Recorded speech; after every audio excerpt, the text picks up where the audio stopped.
sin pelos en la lengua. La política a calzón quitado. Bueno, un saludo a todas las audiencias del Tiempo Casa Editorial. Estamos empezando una tercera temporada de este podcast de la sección de política sin pelos en la lengua. La política a calzón quitado.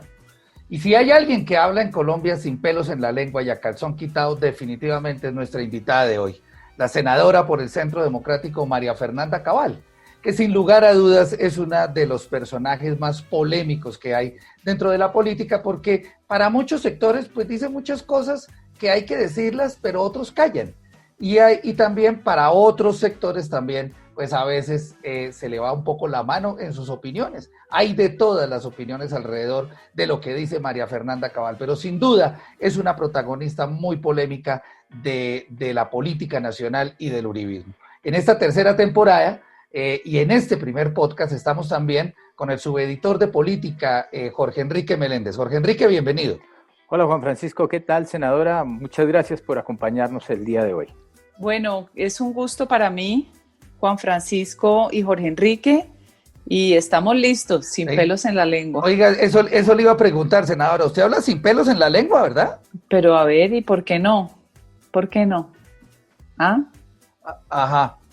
Toca. ¿Y por qué habla sin pelos en la lengua? ¿Por qué es tan sincera?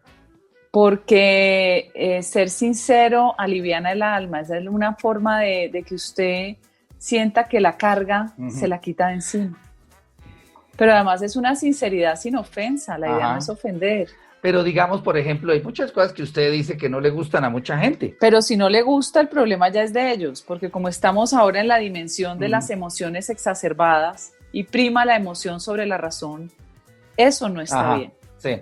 Oiga, senadora, bueno, ya usted habla de emociones exacerbadas. Hay un tema que ha venido rodando en el país en las últimas semanas y es el tema de la protesta social.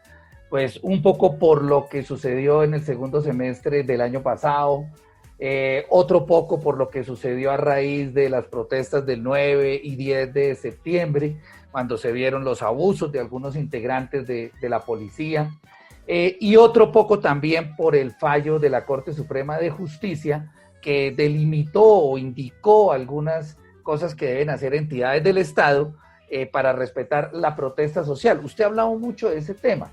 ¿Qué opina del fallo de la Corte limitando un poco, o si limita un poco al Estado, y que se refiere a la protesta social? ¿Cómo lo ve usted? Es que yo veo todo dentro de un contexto, y es la perfecta aplicación de una formulita que se llama inversión revolucionaria. Ese es un concepto de Olavo de Carvalho, donde la realidad usted se la invierte. Esa es la magia que tienen los socialistas, los colectivistas, los comunistas, los fachos, que al final, así los traten de diferenciar, son la misma esencia, tienen la misma naturaleza.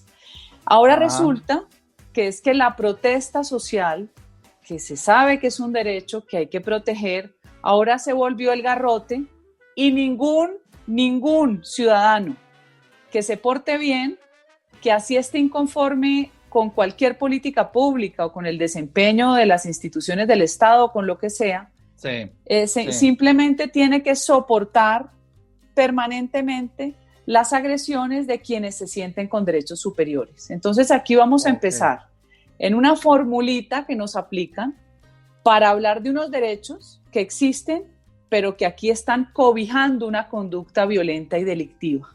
Eso es como la guerrilla romántica, ¿no? Que después había que pedirles perdón por las violaciones y por los asesinatos, porque es que eran románticos, su ilusión era mejorar el mundo. Entonces, o sea, lo que usted dice, senadora, es que dentro de la gente que está protestando pacíficamente, evidentemente se esconden los violentos y que entonces también a esos hay que protegerlos.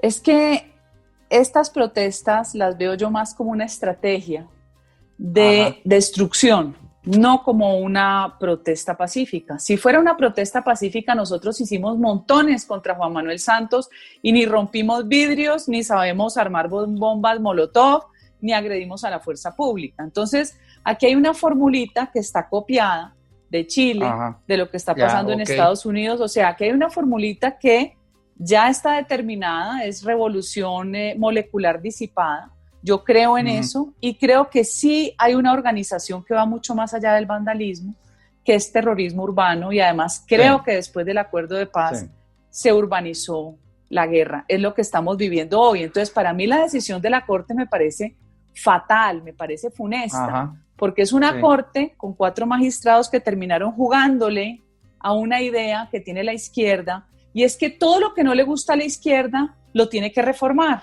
pero no piensen que hay que más bien atender a un montón de desadaptados que su fórmula no es la adecuada. Entonces, pero senadora, pongámosle rostro a esto. ¿Quién organiza esas marchas? ¿Quiénes son los que están entonces pensando en todo eso que usted nos está diciendo? Pero es que acuérdese que el día que ganó el presidente Duque, el mismo Gustavo Petro estableció que desde ese momento iban a protestar, iban a marchar. Cuando uno ve quién organiza, quiénes están detrás de estos grupos, encontrás siempre los mismos perfiles, pero además desde el Twitter, Gustavo Bolívar asusa, Petro asusa, y la gente, el ciudadano muerto del miedo. Entonces yo pregunto, ¿es válido destruir el medio de transporte público que necesita la gente que tiene menos recursos? ¿Es válido que usted tenga que caminar 3 horas después a pie, después de una jornada de trabajo? ¿Es válido que usted sienta miedo por su vida porque es que la supuesta protesta pacífica, que no es pacífica, por eso digo que es inversión revolucionaria, sea protegida por 4 magistrados? Por fortuna hubo 2 salvamentos de votos que demostraron que ahí lo que hay es un prevaricato. Entonces, senadora, pero en otras palabras, entonces, todos esos actos de la quemada de los CAI y de los policías heridos y todos, pues ¿es responsabilidad de Petro y de Bolívar? No es responsabilidad directa, pero sí hay una incidencia porque ellos son personajes públicos, porque Petro tiene una cuenta de Twitter con muchos seguidores y Gustavo Bolívar también, y cuando usted de alguna manera demuestra al público que hay una satisfacción con lo que se está haciendo y una promoción de que se continúa haciendo, hay una delgada línea entre lo legal y lo ilegal. Seguramente si yo lo hubiera hecho ya tendría investigaciones abiertas, pero la izquierda tiene licencias en el mundo entero. Y también quiero que hagan esta reflexión. Los policías del CAI están dentro de un lugar resguardados, a veces salen y hacen una vigilancia. Los policías del CAI no tienen por qué ser responsables de ninguna marcha.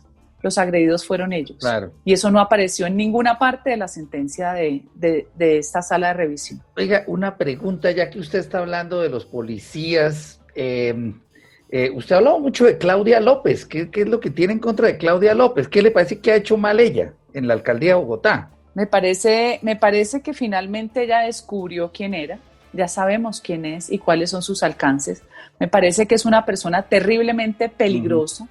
Porque no tiene una personalidad definida, ella cambia según las circunstancias, o sea, se vuelve una persona no confiable.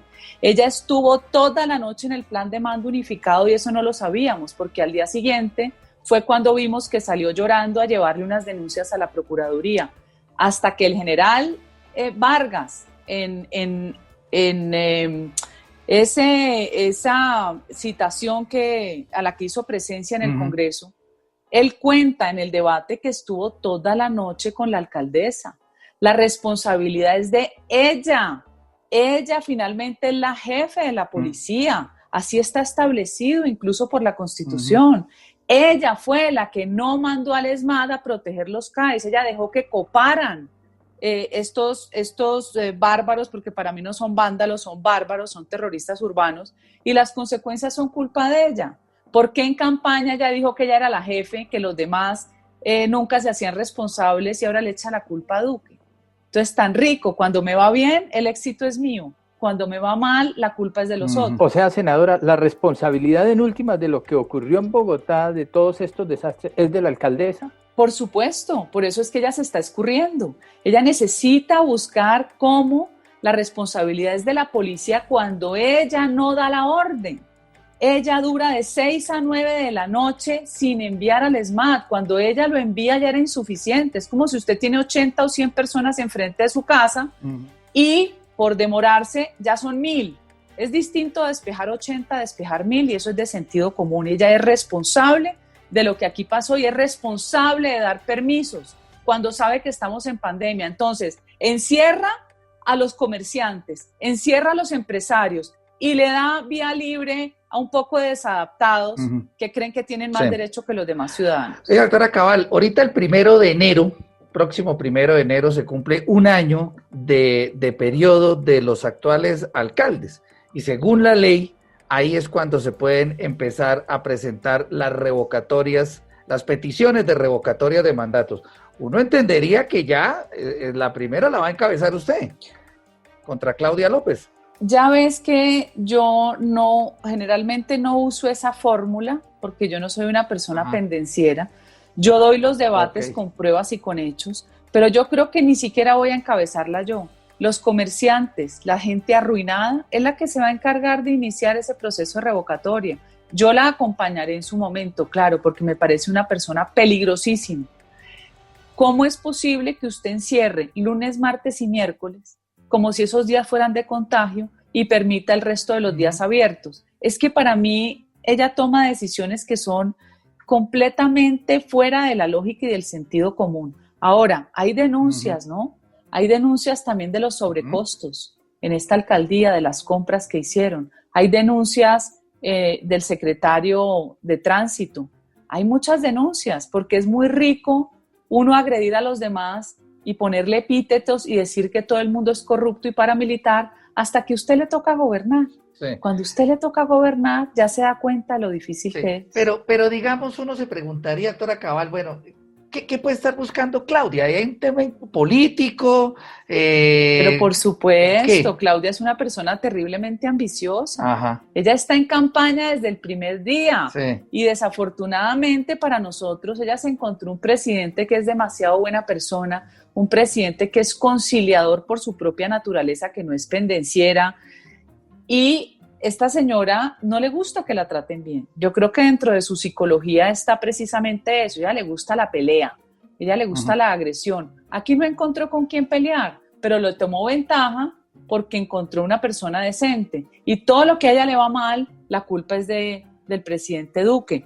Yo de Duque la hubiera desautorizado durante todas esas protestas vandálicas, terroristas. Yo hubiera tomado decisiones por encima de ella y hubiera asumido las consecuencias, porque ella hoy está aliada con la Procuraduría, aliada con una sentencia de la Corte que a todas luces va en contravía de la verdad, de la realidad, una sentencia que hace pedir perdón a un ministro. Por Dios, qué vergüenza. Usted sabe que cuando usted una sentencia le exige perdón, es después de un debido proceso y de una investigación exhaustiva y no de una tutela. ¿Ah, sí? Increíble, claro. No con una tutela ningún juez puede hacerle usted pedir perdón. El perdón siempre tiene un procedimiento previo de debido proceso donde la investigación llega a un punto donde se sabe que hubo una falta y usted tiene que pedir perdón, y por lo general ese perdón viene impuesto por un tribunal extranjero, por la Corte Interamericana de Derechos Humanos. Entonces, en su opinión, los magistrados están violando la ley. Completamente. Es que aquí lo chistoso, por eso digo que hay que entender la estrategia de inversión revolucionaria.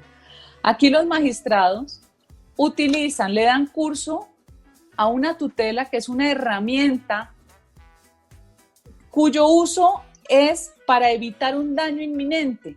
Es la última herramienta que te da la Constitución, es el derecho de amparo. Y aquí la utilizan con hechos del pasado. La tutela es interpartes. Aquí la vuelven erga omnes, universal. Aquí consideran que la policía agrede sistemáticamente, se usan la palabra. A uno le piden que acate las decisiones de las altas cortes. No, voy a repetirlo. A uno le pide que acate las decisiones judiciales y nosotros le decimos a jueces y magistrados que acaten la ley, porque lo que está ahí escrito en esa sentencia va en contravía de la ley. La tutela es una herramienta que se utiliza como el último instrumento, como un derecho de amparo cuando hay un daño que se presume inevitable sobre hechos que aún no ha sucedido y que pueden suceder. Esta tutela fue por hechos del pasado. La tutela es interpartes. Esta se volvió erga omnes. Entonces, que nos expliquen cuál es la intencionalidad. O sea, doctora María Fernanda, estos magistrados de la Corte y la Procuraduría son los que usted dice que están entonces aliados con la alcaldesa. Es que pareciera que estuvieran aliados porque van a lo mismo y es muy coincidente. Es muy coincidente, por ejemplo, que la alcaldesa vaya al día siguiente de los hechos de violencia extrema que se vivieron, con 111 denuncias de la ciudadanía, a llorar y a echarle la culpa a Duque y a los demás. Y ese procurador, que es el de Derechos Humanos, es el mismo que está interviniendo en la implementación de la decisión de sentencia que fue posterior. A mí me llama mucho la atención, de verdad. Entonces, y además, esta sala invita a participar a unos ciudadanos y a unas organizaciones y a otras no. Me entero que el colectivo de abogados José Alvear Restrepo es el que está organizando las mesas con la policía. Pues no lo admito. Como ciudadana no admito que el colectivo de abogados esté por encima de los ciudadanos de bien. Así no es. Así no se administra justicia. Entonces nosotros sí estamos promoviendo una acción de nulidad contra esa sentencia.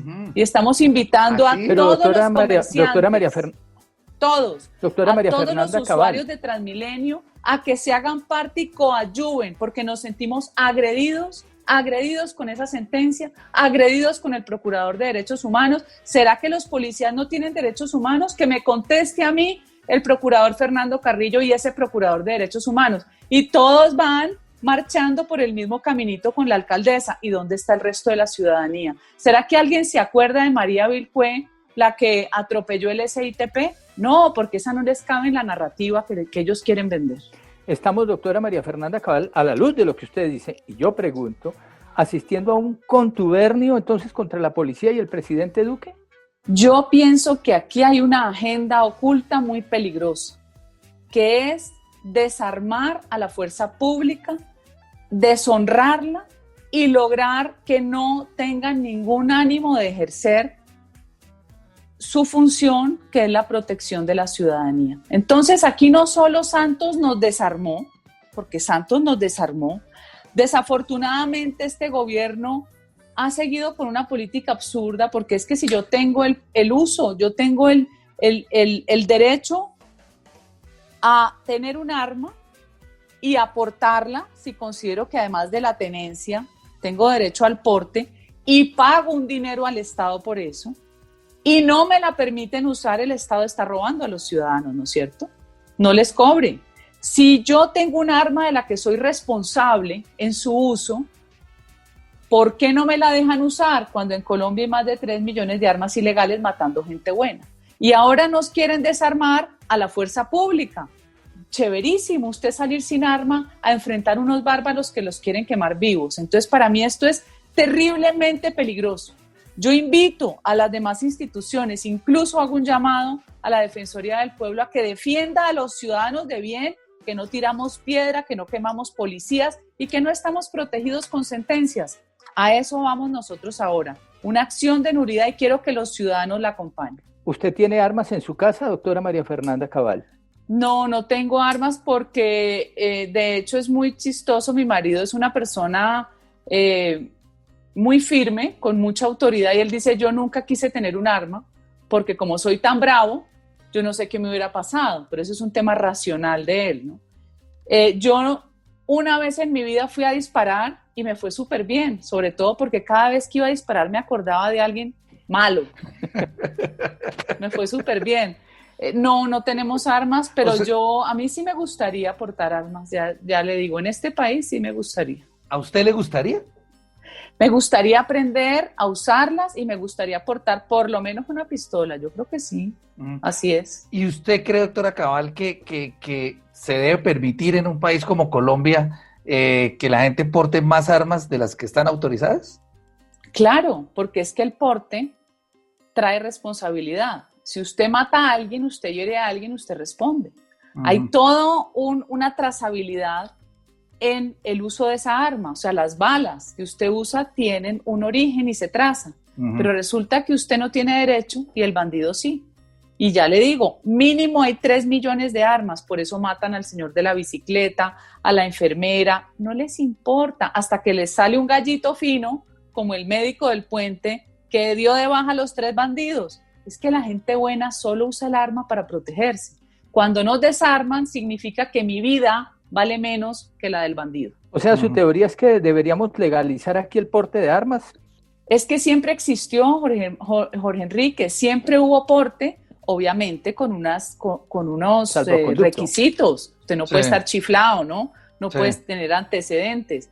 Esos requisitos usted los cumple y usted paga un dinero. Ahora, si usted cumpla los requisitos y pague, usted esas armas las tendrá que dejar de adorno. La sociedad libre es una sociedad que puede portar armas. Aquí hay una diferencia enorme entre el legal y el ilegal. A los legales nos volvieron en la mentalidad como si fuéramos ilegales, como si fuéramos violadores de la norma, asesinos. Es al contrario. La gente armada se defiende de un secuestro, de un atraco, de un asesinato. Dígame, doctora Cabal, pero fíjese una cosa, usted pone un ejemplo que me parece que es bastante lógico, muy racional, muy aterrizado, muy sensato, y es el ejemplo de su esposo, el doctor José Félix Laforí, que él racionalmente dice que él es muy bravo y que él no porta un arma porque ya se hubiera metido en un problema. Imagínense las otras personas bravas que hay, entonces todo el mundo metiéndose en problemas, disparándole a todo el mundo, eso no es como... Pero es que no todo el mundo sabe que si voy a usar un arma, le aseguro que la mayoría de los que portan tienen entrenamiento. No van a andar disparándole a todo el mundo, ya estarían presos. O sea, esa es una expresión extrema de si es que todos los que usan armas las van a usar. No, el que usa un arma legal solo la usa en un momento extremo que es un atraco, un intento de secuestro. Usted lo ve en los videos. Y la verdad es que es muy satisfactorio cuando la gente se puede defender y terriblemente triste cuando la gente termina asesinada, porque hay otra teoría que es falsa. Es que si usted va armado, lo matan. En cambio, si usted no opone resistencia, mentiras. Hay montones de videos con la gente con las manos en alto y el bandido no solo te roba, sino que después te dispara para que no lo reconozcas. Entonces hay un desequilibrio en ese derecho mío a poderme defender. O sea, digamos usted... Los policías, perdón Juan Francisco, algunos policías estuvieron armados en estas manifestaciones que se dieron y eso ha generado inconvenientes. ¿Cuál es su opinión alrededor de cómo debe actuar la policía en estos casos? Entonces aquí hay que dejarse matar para que el público tenga una narrativa chévere. Aquí hay que dejar que el policía se deje matar. Yo le cuento lo que yo sé hasta ahora.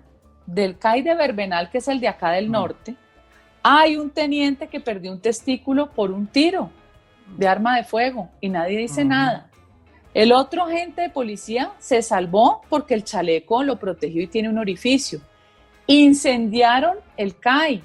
Los actos atroces que hubo allí, la gente todavía no los conoce. Estos muchachos ni siquiera habían ido a medicina legal y ni siquiera habían puesto una denuncia por tentativa de homicidio, y así son la mayoría de los policías. Pero el procurador le pareció fantástico suspender a 11 muchachos o 13, no sé cuál es porque dispararon. El procurador, sin un debido proceso, les pregunta, ¿ustedes dispararon? Claro, yo disparé. Y no le preguntó ni por qué, ni cómo, ni cuándo. De una vez suspendidos. O sea, sin derecho a un sueldo, sin derecho a nada.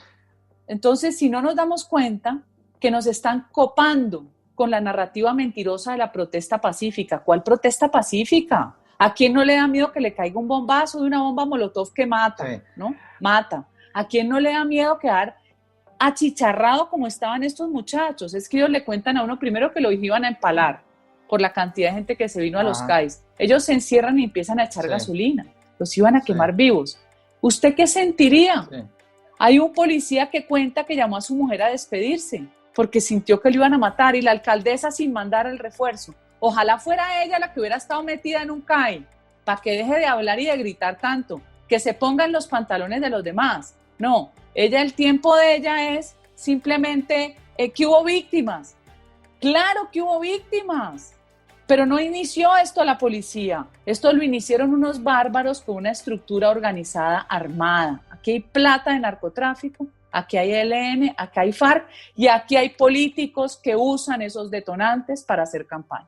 O sea, doctora Cabal, en este tema de las armas, para cerrarlo, lo que debería de suceder para usted es lo que sucedió hace unos meses con el señor médico que usted citaba hace un rato, que lo iban a atracar y pues tuvo que matar a los 3 asaltantes. ¿Eso es más o menos como la idea? La idea es que todos los ciudadanos de bien que queramos portar un arma, que seamos responsables, que pasemos los requisitos que se exigen, podamos portar un arma o podamos tenerla. Hay gente que dicen, yo no la porto, yo prefiero en mi casa tenerla o tenerla en mi finca. O hay gente que dice, cada vez que tengo que ir a la fábrica, me toca ir a tales sitios, cada vez que tengo que pasar por el centro es un peligro. ¿Por qué no pueden portarla? ¿Cuál es la satanización frente al porte cuando hay una responsabilidad de hecho sobre cualquier acción que haga esa persona con su arma? No así cuando usted se enfrenta con el que está armado hasta los dientes y el arma es ilegal. Oiga, doctora Cabal, bueno, hablemos de otro tema. ¿Cómo le ha ido en esta cuarentena? ¿Qué tal usted de ama de casa? ¿Cómo está la residencia La Forí Cabal? Pues mira, yo te cuento qué hay de bueno de la cuarentena. De bueno es que volvimos a desayunar y a almorzar con los hijos, cosa que jamás se hacía. Jamás. Porque uno nunca se ve con los hijos, ni con el marido, ni nadie con nadie. Todo el mundo tiene su vida.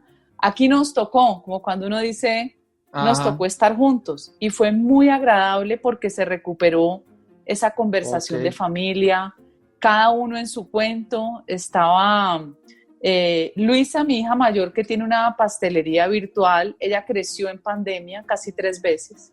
Creció por la demanda del público de los domicilios, creció por los regalos. La verdad le ha ido muy bien. Santiago, mi hijo, estudió para poder entrar a una consultora, se presentó dentro de 200 muchachos y logró pasar, pero ese muchachito estudiaba todo el día. Y aquí pudimos compartir entre todos, lo que no hacíamos hace mucho tiempo. De resto, muy sorprendente para uno el cambio de su propia realidad, ¿no? Saber que hoy es lunes y no puedo salir. Cuando uno tiene el chip de qué tengo que hacer hoy, qué actividades. También interesante aprender a manejar todos estos medios nuevos. Las herramientas tecnológicas, el Zoom, el internet, el Zoom, todo. Si no es así, los viejitos no aprendemos. Los jóvenes sí, uno no. Si no es obligado, uno no aprende. La verdad, esto ha ahorrado tiempo, hay más eficiencia, hay más control, pero también se convirtió en un exceso, porque las citas, como no hay movilidad, pues uno puede cumplir más citas en un día y al final del día está realmente agotado. Agotado. La puntualidad, ¿no?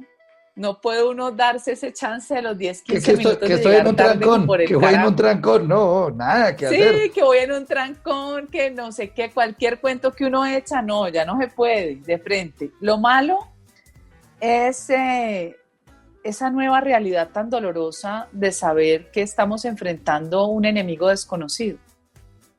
Parece una película de terror. Esa quiebra de la economía en todos los sectores, unos obviamente más que otros. Yo le dejé a mis hijos una empresa que yo construí hace 20 años, que hoy medianamente sobrevive, pero pasamos de 17 empleados a 4, a duras penas sobreviviendo, ¿sí? Igual que la gente buscando el crédito aquí, pagando allá, no quedándole mal a un proveedor, muy duro. En el sector se quebró el 80%, amigos de uno que tuvieron que cerrar empresas de toda la vida. Y yo tenía, y se los confieso, la expectativa de que esto iba a arrancar más rápido, pero viene el rebrote. Y me preocupa el hecho de las aerolíneas que ayer contaban que solo están operando al 20%. Eso no lo resiste nadie. Usted sabe que el filón de mercado y de movilidad es enorme. Lo que usted transporta finalmente le da a la economía todo una posibilidad de intercambio que es lo que la hace rica. Si estamos al 20% con los aviones y con lo que se esté transportando, pues me parece terrible. Sí. Por vía marítima entiendo que ha sido igual. No, complicado. Entonces, va a ser más lento de lo que yo pensaba. Eso me preocupa porque vamos a tener que reinventarnos muchas cosas para activar la economía. Y bueno, ¿y cómo le va de ama de casa? Si cocina, no cocina, domicilios. Ay, ¿sabes qué? No, yo odio cocinar. Te voy a decir qué he hecho. Saqué todos los cajones llenos de cosas que uno va guardando que le da pesar botar Boté todo, regalé todo, cogí los cajones de mis hijos, los cajones de mis hijas, porque es que yo tengo 4, 2 y 2. Mi marido, que todo lo guarda, todo lo, mejor dicho, es una cosa horrorosa. Yo creo que él tiene ese problema del acumulador, te digo yo. Él le regalan un sombrero en cada feria ganadera y tiene 200, él le regalan una gorra y no se las pone, cada que se descuida, obviamente yo las empaco y las regalo. Esto, lo bueno limpiar. Ya debe estar feliz él. Y no se da cuenta porque no, se pone bravo. Lo bueno limpiar. Usted limpia, inmediatamente se siente la energía que fluye. Se descongestiona, limpiar, sacar. Hay muchas cosas buenas que uno no usa y necesitan un uso de otra persona. Claro. La cocina fatal. Creo que Rappi nos salvó la vida. Porque fatal. La cocina. Mi marido no cocina, yo no cocino. Imagínese eso tan horrible. ¿Ah? No, complicado. Oiga, doctora María Fernanda. Tenemos una hija que cocina. Hablemos un poquito de política como tal. El presidente Duque es de su partido, pero ¿usted cómo ve su gobierno? Pues acuérdese, en el podcast anterior yo les decía que una de las críticas que le hacíamos a él es que empezó a gobernar sin su propio partido. Y la elección de su gabinete fue eso. Fue un gabinete ajeno a su partido y extraño a la bancada. Y eso, toda decisión en política tiene un costo. Todo espacio que se ceda o que no se llene tiene un costo. Y yo pienso que eso nos ha hecho daño. Sí, nos ha hecho daño. Hubiéramos querido ser el partido de gobierno, claro, con los partidos de coalición, pero no fue así, y así ya se fue. Yo creo que esto ya aspiraría a que lograra cambiar, pero yo creo que esto se fue así hasta el final. O sea que usted siente que eso les está afectando al Centro Democrático para el 2022. Nos afectó, no, la afectación ya está, la afectación es un hecho, porque cada nombramiento que es ajeno o que es contrario, porque viene de personas que han sido enemigas políticas nuestras, hace daño. Pero yo se lo he dicho a él. De pronto yo veo que en el gobierno, con muy buena intención, pero con muy poca experiencia, hicieron nombramientos pensando que conciliando con X persona de tal partido iba a ser más fácil para pasar los proyectos en el Congreso. Sino porque uno tiene que desde el principio marcar una pauta, y esa pauta es que usted es el presidente, usted tiene el poder y usted impone, porque aquí todavía es un régimen presidencialista, así no nos guste, usted impone. Aquí no se impuso, aquí se cedió mucho de buena voluntad y a usted no se la perdona el Congreso. Aquí los congresistas son demasiado aviones y demasiado mal acostumbrados. Espacio que usted permite, espacio que ellos atrapan y después usted no lo recupera. Oiga, doctora Cabal, pero me surge una duda. Digamos, uno ve que el gobierno del presidente Duque no tiene acuerdos políticos con los partidos a nivel institucional, ¿sí? No hay ministros caracterizados del Partido Liberal o del Partido Cambio Radical o de la U, que sean personajes caracterizados de los partidos como ocurría en otros gobiernos. Entonces, eso no hay. Y usted dice que él tampoco ha gobernado con el partido. Entonces, ¿con quién está gobernando Duque? Pues inicialmente él escogió uno que es entre sus amigos y otro entre personas muy destacadas, que a mí esa segunda parte me parece excelente. Cuando usted dice, ¿quién es el mejor? El mejor es fulano. Bueno, no es mi amigo, es el mejor. Pero es que aquí usted tiene que analizar varias características. Primero, yo quiero sentirme rodeado de quienes me eligieron y protegido. Había que mirar primero a su partido, segundo a quienes lo acompañaron como el Partido Conservador y los cristianos. Después va eso en otro grado, de acuerdo al nivel de compromiso que hicieron para usted llegar al poder. Eso no excluye el que usted escoja los mejores, pero usted no puede incluir gente que ha sido ampliamente enemiga de Uribe, enemiga de Oscar Iván Zuluaga, enemiga del Centro Democrático. ¿Como quién? Muchos que hacen daño, que se quedaron. Hacen daño y se quedaron. Esa ha sido una crítica. Yo critiqué el actual ministro de Medio Ambiente, que puede ser una persona competente y buena, pero yo me voy a sus trinos y a mí me parece muy desagradable todo lo que dijo durante el tiempo en que estuvo con Santos. Entonces, en política, usted tiene que tener varias condiciones, porque así sea el mejor, si ha sido enemigo, hace daño. Escoja el mejor, que así no haya estado con nosotros, no importa, pero no ha sido contradictor. Pero no todos pueden ser así, porque usted tiene que darle juego a la gente suya. Y eso no es clientelismo, como han querido decir, que es que uno lo que quiere es puestos. No, uno ya está muy alejado de eso, afortunadamente.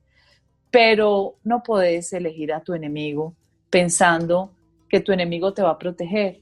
Yo digo, y yo resiento mucho esto, y se lo digo de verdad, que a mí me hacía mucha ilusión, y sigo soñando, en que el presidente Duque entienda que tiene tanto poder como el que él quisiera tener, si nombra un gabinete de primera línea de gente que sea muchísimo mejor que todos nosotros, por no decir que él, porque gente 1000 veces mejor que uno la hay. Este país tiene gente demasiado buena, porque cuando tiene gente de tan alto nivel, terminan protegiéndolo a él y terminan generando protección también en la estabilidad institucional. Mientras no lo tenga, él va a estar muy vulnerable. Pero esa es una recomendación que yo le haría, no para que sea malinterpretada, sino porque es fácil y es una buena estrategia. Por eso usted me decía, no hay nadie de peso en el partido tal, porque terminaron siendo transacciones individuales y no de partido. Hágalas con todo el peso, pero no las haga ahora cuando no las hizo en un principio y dejó el partido por fuera. ¿Sí me entiende? Sí. O sea, si tú dejas o sea, que siga así. No, que siga así. Él puede recomponer. A ver, ¿qué ventaja tiene la política? La política tiene la ventaja de que mañana puede cambiar. Si usted decide, la política no es estática, ¿sí? Si usted mañana quiere cambiar, lo logra hacer. El ideal es que él tuviera mucho más en cuenta a un partido que no ha tenido en cuenta y que ponga a los mejores, tanto del partido como de los otros partidos, que tengan un peso específico tal que sea muy difícil controvertir. El mejor de cada cartera, y él mismo se protege. Pero no lo ha hecho, ojalá lo hiciera. Esa es una aspiración. Oiga, doctora Cabal, pero entonces digamos una pregunta. Ese panorama que usted nos dibuja de la realidad del gobierno, de lo que ha sucedido en estos 2 años, el jefe máximo del Centro Democrático por fuera del Congreso, después de que renunció el expresidente Álvaro Uribe al Congreso. Con esas condiciones, ¿cómo está viendo usted la suerte del uribismo para el 2022 entonces? Mira, muy difícil, porque el haber ganado y no ser realmente un partido de gobierno y compartir ese título con los otros partidos que nos acompañaron, hace que la base sienta que no se tuvo en cuenta, hace que la base sienta que hay una traición. Entonces ahí vienen toda clase de especulaciones que no son ciertas, porque que el tema de Santos, que entonces si es Duque Santos, no, eso no es cierto, pero sí ha pecado por no tener la experiencia de saber que usted, el poder, es un espacio que debe llenar. Si usted no lo llena otro.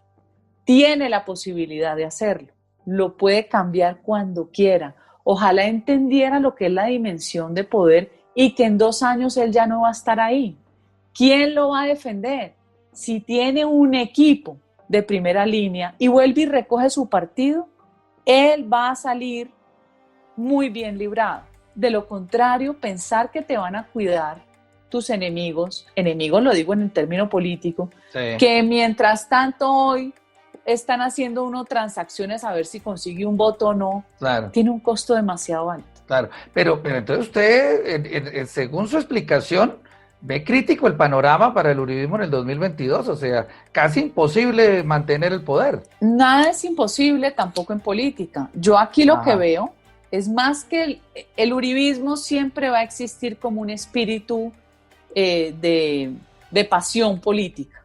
Sí. El uribismo se materializa en el Centro Democrático. Okay. El trabajo que tenemos que hacer todos los que somos de centro derecha es unirnos, no solo como partido, sino como individuos por una misma causa, para saber que vamos a enfrentar campañas como las de Petro, o la campaña de Fajardo, que ahí tiene detrás a Santos, ¿no? Fajardo ahora ojalá caricaturicen a Fajardo como como lo hicieron tan de mala fe con Iván Duque y el tema de Uribe, que además a mí me hubiera producido un orgullo absoluto que me digan, es que usted es el títere de Uribe. Maravilloso, maravilloso, porque además una persona como Uribe a mí me produce admiración. Entonces, hoy lo que sucede es que la posibilidad del poder está allí, pero que se va a alejar si seguimos cometiendo errores. Juntémonos toda la centroderecha, pidámosle al gobierno que vuelva y retome el rumbo, que ojalá modificara el gabinete y pusiera a los mejores de su partido y de los partidos que lo acompañaron y haga alianzas. Inclusive usted puede hacer alianzas con partidos que pudieron haber sido contradictorios. Obviamente no te voy a decir que ni con el Verde, ni con el Polo, ni con Colombia Humana, ni nada de eso, claro, pero se pueden hacer. El peso de las personas marca una pauta. Si la persona es buena, va a haber éxito. Uno tiene que estar rodeado de gente que es 1000 veces mejor que uno, porque eso te va a proteger y te va a garantizar que te va a ir bien. A la luz de eso y que usted está hablando de unas alianzas, ¿cómo ve usted esas alianzas? ¿Cómo las imagina? Pregunto, ¿usted le estaría pensando en ser candidata eventualmente o aspirante presidencial del Centro Democrático? Y la segunda pregunta, ¿usted ve al Centro Democrático de nuevo como cabeza, como candidato presidencial o de pronto como una fórmula? Vamos a tener que unirnos varios. Cuando yo digo centro-derecha es una gama, ¿no? Y es probable que estén la mayoría, como puede que no lo estén todos. No sabemos cómo va a jugar, por ejemplo, el Partido Liberal tiene derecha, centro, izquierda, ¿sí? De resto somos mucho más consolidados, pero salen tantas figuras en el escenario que lo importante no es que no haya figuras, que las haya, porque a veces le dicen a uno, pero ¿ustedes quién? Ellos tienen a Petro y a Fajardo. Eso no importa. Lo importante es conciliar una fórmula. Si usted tiene un tarjetón de una consulta y tiene 20 candidatos, que la fórmula se cumpla. El que gane sea el apoyado por todos. Hay una gama de posibilidades. ¿Una consulta interna? O sea, sería como una consulta abierta entre todos. Sí, a mí me gusta una consulta abierta, me gusta. Pero cuando decimos todos, no es solamente uribistas, sino todos los que están sonando. Es que el uribismo puede tener su candidato, pero tiene que saber que va a tener que llegar en coalición. Solo no llega, ¿sí? Tiene que llegar en coalición. ¿Y a usted le gustaría ser la candidata del uribismo? Mira, yo lo único que tengo claro es que este es un país terriblemente frágil institucionalmente, que ha sobrevivido a todo porque yo creo en Dios. Yo creo que aquí hay una protección especial porque nosotros hemos debido caer mucho antes que Venezuela, por ejemplo, y que quien vaya a gobernar tiene que tener la certeza de que la amenaza es permanente, no es una locura castrochavista. El sistema de destrucción está activo, no solo en Colombia, es un fenómeno en las democracias precisamente porque la democracia construye sus propias fragilidades, se hacen elegir para después destruir el sistema, eso está claro. Y quien llegue tiene que saber que la amenaza a la libertad es permanente. Oiga, doctora Cabal, le quería preguntar, hay sectores políticos que dicen que, digamos, con la salida del expresidente Uribe del Congreso, de la bancada, del Centro Democrático, pues se le ha visto como mucho más protagonista en el Congreso y en la política a la senadora Paloma Valencia, más activa, habla de todo. Hace unos días, sin ir más lejos, usted lo recuerda en la Comisión Primera del Senado, cuando todo el incidente con Carlos Antonio Lozada, pues muchos de los ataques se centraron hacia ella, y ella ha venido como cobrando más protagonismo. O sea, ella ya quiere ser, como copar ese espacio de Uribe, o ser la candidata. ¿Cómo la ve usted? Yo veo que en el Centro Democrático las mujeres, no voy a demeritar el trabajo de otros, que también hay un trabajo excepcional, pero las mujeres tenemos mucho protagonismo. Paloma siempre lo ha sido con o sin Uribe, ¿sí? Paola Holguín también. Yo también he tenido escenarios donde he podido participar. Yo creo que nosotros tenemos una marca propia, María del Rosario igual, Jennifer, la del Meta, o sea, las mujeres tenemos especial relevancia en este partido.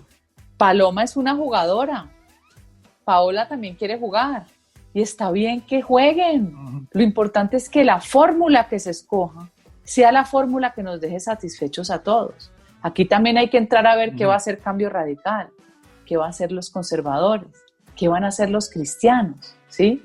Pero lo que yo le repito es que es obligatorio que la centro derecha se una si no queremos caer, que no lo creo, porque yo no creo que Petro vaya a ganar la presidencia, y sí ratifico lo dicho por Paloma.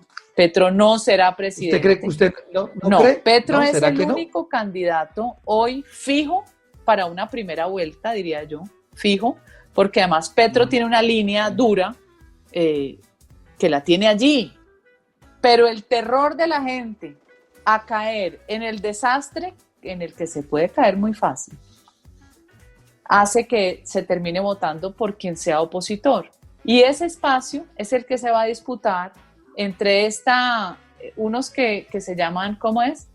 Yo digo que es centro izquierda, pero ellos se llaman como socialdemócratas. A la gente le encanta el maquillaje así como, ¿no? Para que no se les note la mamertería.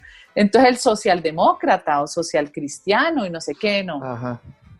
Y nosotros vamos a disputarnos el camino, ¿o no? Qué pereza Fajardo, qué pereza Santos, uy, qué pereza Petro. Escojamos a alguien de nosotros que sea muy representativo. Sí. Oiga, pero usted no le quiso contestar a mi compañero Jorge Enrique Meléndez, que le preguntó 2 veces si usted iba a ser candidata o quería ser candidata o no.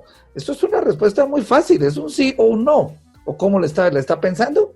Lo que pasa es que en política, y vuelvo y repito, uno no dice es que yo quiero ser A, quiero ser B. Yo soy muy consecuente. Okay. Yo quiero repetir un Senado y quiero sacar una votación lo suficientemente importante. Sin embargo, si a mí me proponen una lista de precandidatos para yo jugar, ¿sabe por qué lo haría? Porque el ejercicio es fascinante, porque es un ejercicio que te obliga a aprender de todo. Yo hoy te puedo decir que yo te puedo dar muchos debates, incluso debates sobre economía, por haber sido empresaria, porque sé lo difícil que es construir en un país lleno de regulaciones, en un país donde la carga tributaria es enorme y espanta la inversión. Te puedo decir muchas cosas por sentido común que las he hecho en mi vida a lo largo del trabajo, desde la academia, cuando estuve en la Universidad de los Andes, desde el trabajo con el estrato 1 rural, con pueblo, desde la fundación de Fedegan, de la Fundación Colombia Ganadera, que fue fascinante el trabajo, y de lo que he aprendido en el Congreso y con una empresa que, como le cuento, 20 años la fundé y no fue la única empresa que tuve. Entonces, y además he trabajado en el exterior, he tenido jefes extranjeros y aquí propios. Llevo 6 años yendo al Congreso republicano, que además me fascina porque siento identidad de causa. Y si hoy quiero aprender más, me toca obligarme, así como en pandemia nos obligamos a conocer cuáles eran todas las nuevas herramientas tecnológicas para poder estar hoy en Zoom aquí, por ejemplo. Obligarse es una tarea. Yo quiero aprender más del tema pensional, yo quiero aprender más del tema de salud. El tema rural lo conozco como nadie. Siendo mi marido una persona tan brillante frente a ese tema, hay espacios donde yo he copado que ni siquiera él les ha prestado atención por el tema de la defensa mía de lo que pasa con el pequeño campesino y con la ley de víctimas y restitución de tierras que lo está dejando sin propiedad, porque aquí pasa al revés de todo, ¿no? Aquí se inventan algo para mejor y termina siendo peor. Para aprender me parecería extraordinario. Se lo digo con toda la conciencia del mundo, porque dentro de los defectos que yo tengo, que sé que son defectos, yo no soy una persona ambiciosa y eso está mal. Está mal en el mundo físico, donde las ambiciones son mal interpretadas. Usted tiene que tenerla como objetivo de vida, como objetivo misional. O sea, en otras palabras, si se lo proponen, sí. Si me lo proponen, lo hago, y lo hago sobre todo por aprender, por prepararme más, por conocer más. Así es. Bueno, doctora Cabal, unos minuticos finales para hablar de cómo está viendo usted que va a ser este remate de año aquí en Colombia. Bueno, se viene el tema de la Navidad, el tema de un fin de año en pandemia, en cuarentena, pues va a ser unas condiciones muy diferentes a las que han sido pues toda la vida, como lo está el mismo Congreso, sí, que va a terminar también muy seguramente con las sesiones mixtas, mitad en la casa, mitad en el Capitolio. ¿Cómo está viendo que va a ser esto? ¿Cómo se la imagina? A ver, extraño nuevamente. Yo pienso que yo estoy en este momento convencida de que la gente ya está cansada de que la metan a cuarentena. Ya uno en principio admite y acepta que el Estado te cuide. Uno acepta la restricción, los horarios, el pico y cédula, todas las locuras. Pero llega un momento en que ya uno dice, hey, no más, no más, no más Claudia López, no más loquera, no me maneje mal la vida. Yo no tengo por qué pedir permiso para salir de mi casa. Ya el tema del autocuidado tiene que ser un tema de conciencia. Es como con el tema de las enfermedades sexuales y venéreas. Usted se acuerda con el boom del SIDA. Ahí hubo un cambio en las conductas sexuales de las personas. Ya no era la locura de antes. Aquí tenemos que entender que nos va a tocar que se vuelva un hábito el alcohol, lo de la cara por lo menos un tiempo más. Más cuidado de lo que uno tenía, de lo que uno no era consciente, ¿no? Porque uno nunca ha sido consciente de eso. Más cuidado y seguir adelante, porque de otra forma no veo cómo podamos retomar la economía de los países. No solo es Colombia. A mí me impresiona España, por ejemplo. ¿Qué va a pasar? Tengo amigos españoles que me dicen el año entrante puede haber hambre. Me impresiona que en Estados Unidos se haya abierto y ya hayan tenido que cerrar unos estados. Todo esto afecta toda una cadena productiva que va desde el producto final hasta la materia prima y todos los empleos que usted deriva de esa producción. Y eso a mí me da mucha angustia. ¿Qué va a pasar con los más vulnerables? Pero senadora, ¿cómo la gente va a recomponer su vida? Senadora, yo también le pregunto, usted habla mucho del autocuidado, pero no hay necesidad sino que usted se asome por la ventana y va a ver la gente con el tapabocas en el pescuezo, discúlpeme, sí, el que está tomando tinto, el que se sienta a comer, los que se sientan a beber en la calle.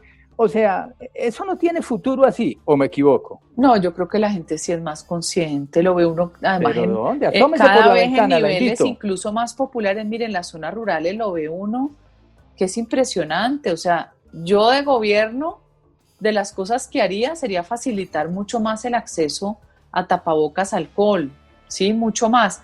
Pero finalmente se tiene que enfermar el que se tiene que enfermar, es inevitable. Imagínense que se enfermó mi cuñado que tiene 76 años y no le pasó nada. Y se enfermó mi sobrino de 35 que vive en Washington y casi se muere. Es una enfermedad que no es constante en sus síntomas ni en sus consecuencias. A unos no les pasa nada y a otros los vuelve, los deja completamente vulnerables. Ni siquiera conocemos el comportamiento hoy en día. ¿Qué va a pasar? Sabemos que los virus se van debilitando con el tiempo, pero si te enfermaste, ¿qué puedes hacer? Nada. Aquí nosotros en familia, la primera que acaba de enfermar es la novia de mi hijo que vive en Cali. No puede ser. ¿Sí? Esa se acaba de enfermar. Pero usted ya consiguió la moringa y todos esos remedios, aguepanela y eso. Mira, el hipocondríaco aquí es mi marido. Ese se toma la moringa, se toma, yo creo que la ivermectina también la debe, te dije, no te vas a tomar pues la de las vacas, ¿no? El Negubón. Sí, claro, porque todos los ganaderos tienen ivermectina, ¿no? Entonces, no, es el cuidado, no más. No más. ¿Ustedes no se han enfermado ninguno? No, afortunadamente no. Y bueno, esperemos que pasen estos meses, estos rebrotes que se esperan para noviembre y pues otro que dicen en febrero y tal. Pues doctora Cabal, como siempre es un gusto y es muy entretenido y pedagógico escuchar sus opiniones. Ya hoy nos anunció que si le proponen va a ser candidata del Centro Democrático. Sí, y muy importante lo de la nulidad que van a pedir para el fallo de la Corte Suprema de Justicia sobre el tema de la protesta social, que ese me parece que va a ser... Así es, están todos los comerciantes firmando, están usuarios de Transmilenio, las personas afectadas. Yo les voy a enviar a ustedes para que tengan conocimiento de la acción de nulidad y de la coadyuvancia. Excelente. Y quería hacerle una pregunta final. Si usted se encuentra ahorita, sale usted a la calle y se encuentra con Claudia López, ¿qué le dice? Que sea consecuente. Uno tiene que asumir las consecuencias de sus decisiones. Eso es parte de la madurez del ser humano. En política, usted no puede estar simplemente haciendo movimientos de cadera porque no le queda bien. Asúmalas. Una persona que se presume tan recia, tan firme, llegando al autoritarismo, asuma las consecuencias. Uno no tiene por qué saberlo todo. Para eso están los asesores. Los tenía en el plan de mando unificado. ¿Qué es lo que les pasa con la policía que no les gusta? ¿Sí? Bueno. Hay un tema ideológico muy complejo también. Bueno, perfectamente. Pues a la doctora María Fernanda Cabal, senadora por el Centro Democrático, muchas gracias por habernos acompañado en este podcast de política sin pelos en la lengua, por estos minutos, por habernos dejado conocer sus opiniones. Muchas gracias, doctora Cabal. Gracias a ustedes. Jorge Enrique, muchísimas gracias por acompañarnos en este podcast. No, señor, muchas gracias y de nuevo muchas gracias a la senadora. Bueno, y a ustedes, los oyentes de este espacio, muchísimas gracias por acompañarnos, a todas las audiencias del Tiempo Casa Editorial, y nos veremos próximamente, o nos escucharemos próximamente. Un saludo para todos.